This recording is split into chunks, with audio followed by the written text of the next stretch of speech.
Hello everyone and welcome back to my channel. तो students, आज हम करेंगे हमारा क्लास 9 एनसीईआरटी का पोएम का क्वेश्चन आंसर। अब ये पोएम का नाम क्या है? पोएम का नाम है नो मेन आर फॉरेन, मतलब कोई भी इंसान क्या है, विदेशी नहीं है। ठीक है, ये है आपका थिंकिंग अबाउट द पोएम का क्वेश्चन आंसर। टेक्स्ट बुक पे मिल जाएंगे आपको ये सारे क्वेश्चंस। तो चलिए स्टार्ट करते हैं। पहला क्वेश्चन क्या पूछा जा रहा है? Beneath all uniforms what uniforms do you think the poet is speaking about. तो यहाँ पे बोला जा रहा है कि बीनीथ ऑल यूनिफॉर्म्स का मतलब क्या है? ये जो रिप्रेजेंट है यूनिफॉर्म्स, आखिर इसको पोइट कैसे बताते हैं, पोइट क्या बोलना चाहते हैं इसके बारे में। ठीक है, तो आंसर क्या है?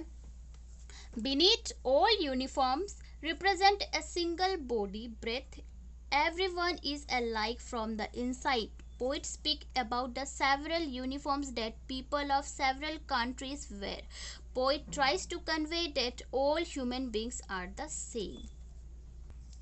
तो यहाँ पे जो बीनीथ ऑल यूनिफॉर्म जो रिप्रेजेंट करता है वो एक सिंगल बॉडी को रिप्रेजेंट करते हैं। जैसे कि एक जरा सा छोटा सा एग्जांपल देती हूँ कि मान लो कोई आर्मी है, उसने अपना यूनिफॉर्म पहना, तो यूनिफॉर्म तो हम लोग बॉडी के ऊपर पहनते हैं ना, तो इसका मतलब बॉडी आई मीन यूनिफॉर्म्स के अंदर क्या है, वो तो बॉडी है।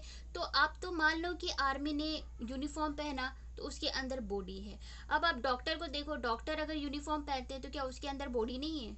ऑफ कोर्स है, तो उसके अंदर भी बॉडी है। उसके बाद आप मतलब नॉर्मल ड्रेसेस ले लो, तो नॉर्मल ड्रेस भी जब आप पुट करते हो तो उसके अंदर क्या रहता है? बॉडी है। तो पोइट हमें यही तो बता रहे हैं कि बीनीथ ऑल यूनिफॉर्म का मतलब यही होता है कि हम चाहे कितने ही ड्रेसेस क्यों ना पहन लें, कितने ही टाइप्स के यूनिफॉर्म्स क्यों ना पहन लें, लेकिन हमारे अंदर जो है वो बॉडी जो है वो हर किसी का सेम होता है। जैसे कि चाहे वो एक डॉक्टर हो, चाहे वो एक आर्मी हो, चाहे वो एक सोल्जर्स हो, कोई भी हो। ठीक है, यूनिफॉर्म्स तो हजारों मिल जाएंगे, यूनिफॉर्म्स तो सबके अलग अलग टाइप्स के मिल जाएंगे, बट उसके अंदर जो है वो बॉडी वो हर एक इंसान का सेम है। ठीक है, पोइट यहाँ पे ये कह रहे हैं, पोइट बोलते हैं कि several uniforms that people of several countries, की अनेक यूनिफॉर्म्स है, अनेक कंट्रीज है। और where poet tries to convey, जहाँ पे पोइट हमसे मतलब पोइट हमें ट्राई कर मतलब पोइट हमें बताने की कोशिश कर रहे हैं, वो एक थॉट्स दे रहे हैं कि हर ह्यूमन बींग्स क्या है, सेम है, वो अलग नहीं है। ठीक है, उसके बाद हमारा है सेकेंड क्वेश्चन। सेकेंड क्वेश्चन में क्या पूछा जा रहा है? How does the poet suggest that all people on earth are the same. अब पोइट हमसे कैसे सजेस्ट करते हैं, कैसे बताते हैं कि हर एक इंसान मतलब अर्थ पे सेम है। तो इसका आंसर है the poet suggest that all people on earth are the same in the following ways. कि पोइट सजेस्ट करते हैं हर एक इंसान अर्थ पे सेम है। कुछ फॉलोइंग वेज बताया गया यहाँ पे, जैसे कि पहला है कि we all have same eyes that wake और स्लीप। हमारे पास, सबके पास सेम आँख है, जो क्या होते हैं, सोते वक्त जगते हैं, और जब हम उठते हैं तो वो क्या होते हैं, बंद होते हैं। ठीक है, the land is same where we work and one day we will die. अब जो ये धरती है, जो ये ज़मीन है, लैंड है, ये भी तो सेम है, जहाँ पे हर इंसान चलते हैं और हर किसी को एक ना एक दिन वहाँ पे मरना है। ठीक है, we all work with our head, और जितने भी हम लोग हैं, जितने भी ह्यूमन बींग्स हैं, वो अपने हाथों से ही काम करते हैं। We all human beings breathe. अब हम लोग जितने भी ह्यूमन बींग्स हैं वो सभी लोग सांस लेते हैं। Upon death we will lie in our grave in the same earth. अब जब हम मरेंगे तो हम सभी लोग क्या होंगे, इसी अर्थ में जाएंगे, इसी अर्थ में हमारा कब्र होगा। ठीक है, अब यहाँ पे जो ग्रेव है, ग्रेव का मतलब क्या है? ग्रेव का मतलब होता है कब्र।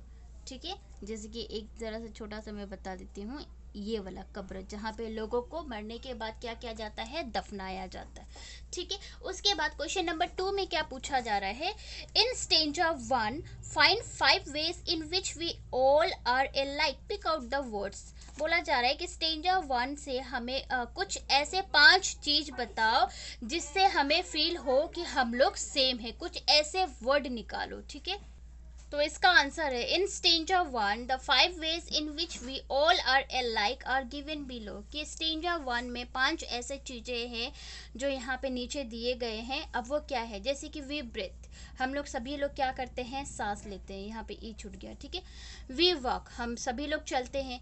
Each of us has a similar body, सबके पास सेम बॉडी है। The land our brothers wake upon, जहाँ पे हम, जिस धरती पे हमारे भाई चलते हैं, सब एक साथ चलते हैं, ठीक है, उसी धरती पे चलते हैं, वो भी सेम है। ऑल ऑफ अस लाई, और हम सभी को एक ना एक दिन मरना है या उसी कब्र में क्या करना है, लेटना है, ठीक है। उसके बाद है how many common features can you find in stranger too, pick out the words, कितने ऐसे कॉमन फीचर्स है, कितने ऐसे सिमिलर चीज़ें हैं स्ट्रेंजर टू में, ठीक है। अब उसे आप पिक आउट कीजिए और हमें वर्ड के जरिए बताइए। In stranger two there are 5 common features and they are given below. तो स्ट्रेंजर 2 में कितने चीज़ें हैं, 5 चीज़ें हैं जो हमें लगा कि वो कॉमन फीचर है, जिसके पास सभी को ये सिमिलर मिलते हैं। तो अब वो क्या है, सबसे पहला है सन। अब हम कोई भी कंट्रीज में रहते हो, दुनिया के किसी भी जगह में सबको इक्वली सन मिलते हैं, ठीक है। एयर, हवा भी सबको एक समान मिलते हैं। द वाटर भी सबको एक समान मिलते हैं। हार्वेस्ट, जहाँ पे खेती वेती हो, ये भी सबको एक समान मिलते हैं। लेबर्स भी सबको एक समान। उसके बाद फिर क्या है, चौथा question, whenever we are told to hate our brothers when do you think this happens, जब भी आपसे कहा जाए कि अपने ब्रदर्स को हेट करो, when do you think this happen, और आपको क्या लगता है ये कब होता है, वाई, क्यों, हु टेल अस, और किसने हमें बताया, should we do as we are told at such time, क्या हम सच में वैसा करते हैं जिस वक्त हमें वैसा बताया जाता है कि हमें अपने ब्रदर्स को हेट करना चाहिए। व्हाट डज द पोइट से, अब इस बारे में पोइट का क्या ओपिनियन है, पोइट क्या कहते हैं इस बारे में। तो आंसर क्या है, तो आंसर है Let us tell people to hate our brothers, to hate the other countries। जो लीडर्स होते हैं वो हमेशा पीपल से क्या कहते हैं कि अपने ब्रदर्स, अपने भाई से क्या करो, हेट करो, ठीक है। जो दूसरे कंट्रीज के जो लोग होते हैं उससे हेट करो, because of their personal gains. अब वो क्यों ऐसा कहते हैं, क्योंकि उनका कुछ पर्सनल गेन रहता है, उनका कुछ पर्सनल इशू रहता है, जिस वजह से आपको कहते हैं कि आप इससे हेट करो, उससे हेट करो, ठीक है। We people are unaware about their hidden motives, और हम जो पीपल्स होते हैं वो एकदम उनके जो चाल होते हैं ना, जो उनके पीछे का जो मकसद होता है वो हम नहीं समझ पाते। And start fighting to each other, और हम क्या करते हैं उस वक्त बिना कुछ सोचे समझे हम बस चल देते हैं झगड़ा करने के लिए, हम बस स्टार्ट कर देते हैं फाइट करने के लिए एक दूसरे से, ठीक है। उसके बाद which is very harmful for us, और ये हमारे लिए बहुत ही हानिकारक चीज़ है। We peoples does not understand their tricks, हम जो पीपल्स है वो बहुत ही बुद्धू है, हम नहीं समझ पाते हैं कि उनका मकसद क्या है, वो किस तरह का चाल चल रहे हैं हमारे साथ, ठीक है।